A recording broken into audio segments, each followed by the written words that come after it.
The road twisted through thick fog as Clara Dane peered through her windshield, struggling to see more than a few feet ahead. The silence in her car was broken only by the rhythm of the wipers and the low hum of her engine. Barrow Creek was still 15 miles away, but Clara already felt its cold pull deep in her stomach. It had been 20 years since she last saw the village, a place tucked into the ancient moorlands of Northumbria, surrounded by legends and mist. Clara had vowed never to return. But after the unexpected death of her Aunt Margaret, who raised her after her parents' disappearance, the solicitor's call had left her with no choice. You are the sole heir to Barrow Cottage, Miss Dane. There's also the matter of a sealed letter your aunt instructed us to deliver only upon her death. Now, with that letter folded in her coat pocket, Clara finally crossed the rusted sign that read, "Welcome to Barrow Creek," its letters half-eaten by moss and time. The cottage. Barrow Cottage stood exactly as Clara remembered, small, gray-stoned, and crouching beneath the shadow of the moors like a forgotten relic. The front door creaked open at her touch, revealing a stillness that felt too complete, like the house had been holding its breath. Dust motes danced in the air. The smell of lavender and aged wood lingered. Clara walked into the sitting room and spotted the old armchair where Aunt Margaret used to knit by the fireplace. On the mantel rested a porcelain well, an ornament Clara remembered vividly. That night, she finally opened the sealed letter. The handwriting was her aunt's, shaky but still recognizable. Clara, if you're reading this, then I am gone and you are home again. I wish I could tell you everything, but I am bound by old oaths and older fears. There are things beneath Barrow Creek that whisper still. It started with the wells. Do you remember the stories? Stay away from them, Clara. And if you hear your name called at night, do not answer. M. Clara read the letter twice, a chill creeping into her bones. Whispering Wells. Old stories stirred in her memory, tales Margaret used to tell by candlelight, of hidden tunnels and drowned voices, of villagers vanishing after rainstorms. The first night. It began just past midnight. Clara was awakened by a noise, not loud, but persistent. A hollow drip, drip, drip, like water falling into a deep cistern. She sat up listening. Then came the whisper. Clara? It was faint, far away, like it came from under the floorboards. She froze. The house was old. Creaks and groans were normal. But this was different. The whisper repeated.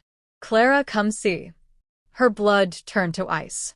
Clara grabbed a flashlight and walked downstairs. Every instinct told her to run, but something else, a pull she couldn't explain, drew her toward the basement door. The door creaked open slowly. It had always been locked when Margaret was alive. She used to say there was nothing but old junk down there. Clara descended the stairs. The basement was colder than the rest of the house, and the air smelled damp. Her light swept across the stone walls, over shelves lined with jars and tools. Then she saw it. In the far corner, hidden behind crates, was a well. Not a real one, at least it didn't seem so. Its stones were black, wet with moss. A metal grate had been placed over the opening, secured with chains. Carved into the stones were ancient runes, half-worn with age. The whisper came again, louder. Clara. The village secrets. The next morning, Clara went into the village. Barrow Creek hadn't changed much. Its stone cottages, the narrow bridge over Hollow Brook, the leaning steeple of St. Agnes Chapel. She stopped at the pub, the Dripping Oak, and was greeted with a mix of suspicion and mild curiosity by the locals. You're Margaret's girl, eh? Said an old man by the fire. She kept to herself. Smart woman. What do you know about the wells? Clara asked bluntly. The pub fell silent.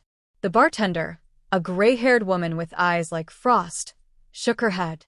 Some things are best left forgotten, Miss Dane. Best you pack your bags before the mist gets thick. Another man, younger and half-drunk, muttered. They whisper to those with blood ties, the old ones beneath the moor. Ask Reverend Thorne, if he'll talk. Clara left the pub shaken. Who were the old ones? Why was Margaret afraid of the well? And what did they want with her? Reverend Thorne. Reverend Thorne was in his 70s, but sharp-eyed. He greeted Clara cautiously at the chapel. "Your aunt was a good woman," he said. "But she knew what slumbered beneath our land." "You mean the wells?" Clara asked. "There's one beneath my house." He flinched. They were sealed after the disappearances. 1912, 1948, 1973. Always after heavy rain. Always the same pattern. Voices in the night. Then someone vanishes. Disappears how? No signs. No struggle. Just gone. Like the earth swallowed them. Clara shivered. "The wells are not just holes in the ground," he continued. "They are mouths. And something old and hungry waits behind their stone teeth." Descent. That night, the whispers returned. But this time, they weren't just calling her name. They were pleading. "Help us. Don't leave us here." Voices, many, layered atop one another like a chorus of the damned. Clara covered her ears. Her dreams were filled with drowning faces and dark corridors winding beneath the earth. The next day, she returned to the basement. She couldn't stop herself. The chains over the well had been broken. Something was waiting inside. Clara stood at the edge of the open well, her breath fogging in the cold air. The chains that had sealed the grate now lay rusted and snapped on the basement floor. It wasn't possible. She had checked them just the day before. She shined her flashlight into the black void. No bottom. Just stone walls, dripping with moisture. And then the face. A pale face, just for a second. Hollow eyes. Gone in a blink. She stumbled back, heart hammering in her chest. This wasn't her imagination. Something was down there. She should have called someone. The police. A priest. Anyone. Instead, she found herself lowering a rope ladder into the mouth of the well. Into the depths. The descent was cold and endless.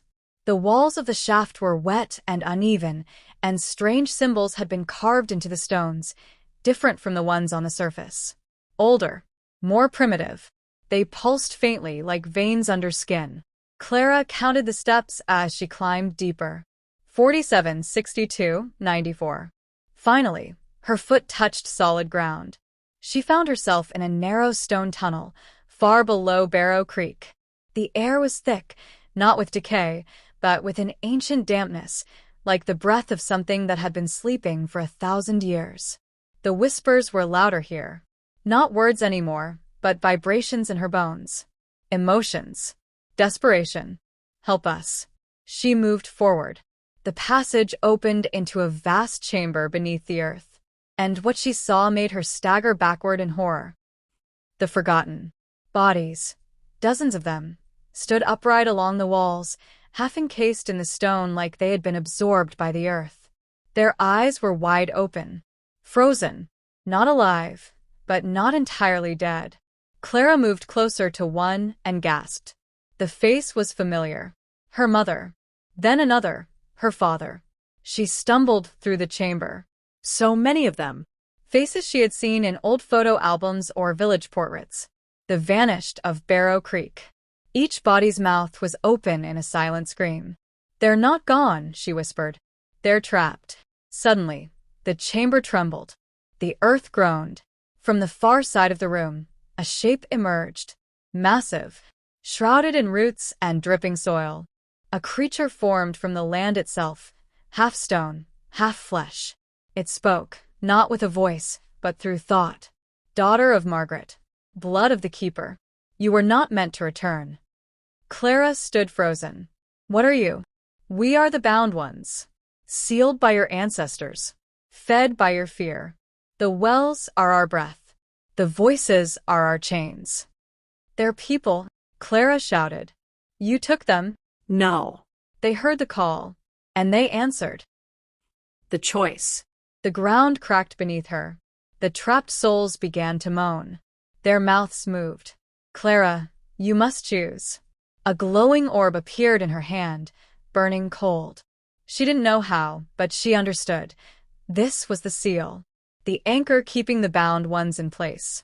The power her aunt had guarded all these years. If she destroyed it, maybe she could release the trapped souls. but the bound ones would be freed. If she preserved it, the creatures would remain bound, but so would everyone they had taken. Her parents, the others, doomed to eternal half-life. The whispers begged her. Some pleaded for freedom.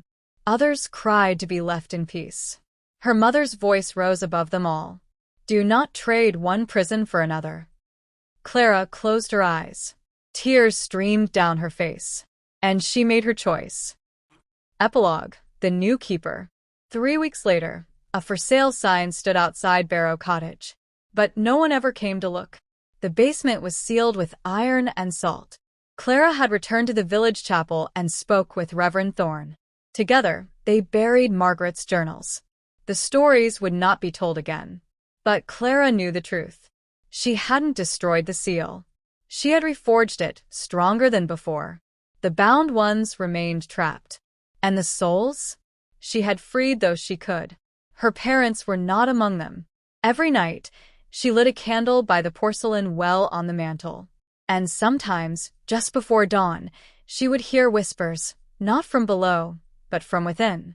Not warnings this time, but gratitude.